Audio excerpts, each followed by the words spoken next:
licenciado en Química egresada de la Universidad de Carabobo y magíster de Física Médica egresada del IBI, y actualmente laboro en el área de medicina nuclear como físico. Nosotros vamos a hablar esta tarde de los conceptos básicos que corresponden al área de la radiación.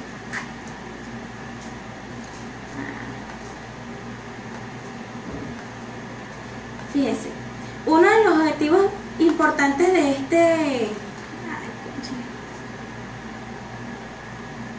del objetivo es comprender lo que serían los conceptos básicos para la radiación ionizante y cómo ésta beneficia a la población en general, específicamente en el área médica.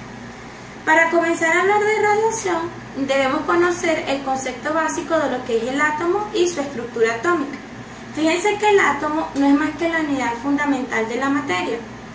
Este contiene un núcleo y alrededor se encuentran los electrones que están circulando como una nube electrónica, que es básicamente como se observa en la figura. Esta estructura nuclear, como les explicamos, fíjense, tiene un núcleo que está compuesto por protones y neutrones, y a su alrededor se encuentran los electrones girando en orbitales moleculares.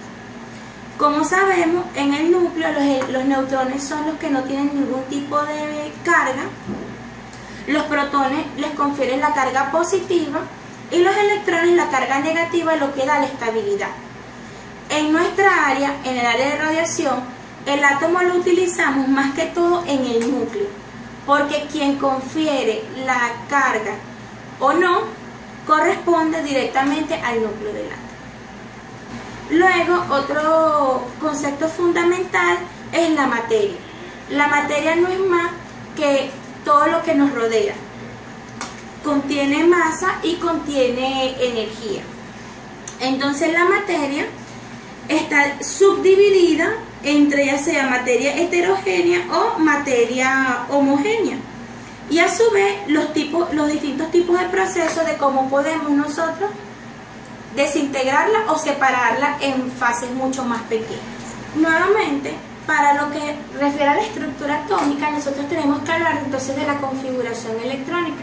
La configuración electrónica nos da a nosotros un método de cómo se va a dividir esos orbitales o cómo va a ser el llenado de los electrones dentro de esos orbitales atómicos. Esos orbitales se conocen como subcapas. ¿Por qué nosotros hablamos de esto? Porque cuando nosotros vamos a obtener algún tipo de radiación, ya sea ionizante o no ionizante, es necesario conocer cómo es la distribución de esos electrones y cómo es que esos electrones, dependiendo de la energía que nosotros vamos a utilizar, puedan ser arrancados de esos orbitales. A nosotros es imprescindible la tabla periódica. Fíjense que la tabla periódica no es más que la distribución ordenada de acuerdo a las propiedades físicas y químicas de estos elementos. Aquí tenemos lo que son los metales alcalinos, que son los más reactivos, luego los metales alcalino-térreos, los metales de transición, los metaloides y por último los no metales y los gases nobles. Esto es cuando los átomos tienen una configuración de estabilidad.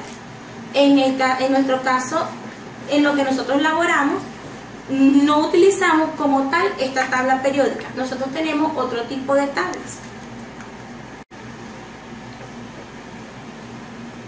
Luego, estos átomos, o existen actualmente en la naturaleza átomos que se llaman primos o isótopos radioactivos. ¿Por qué?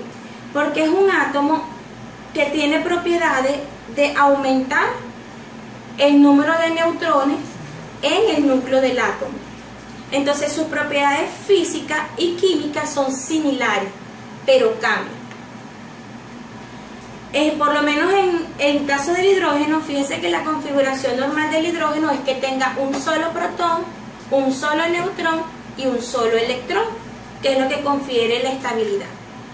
Pero él, de forma natural, se desdobla en dos tipos de átomos.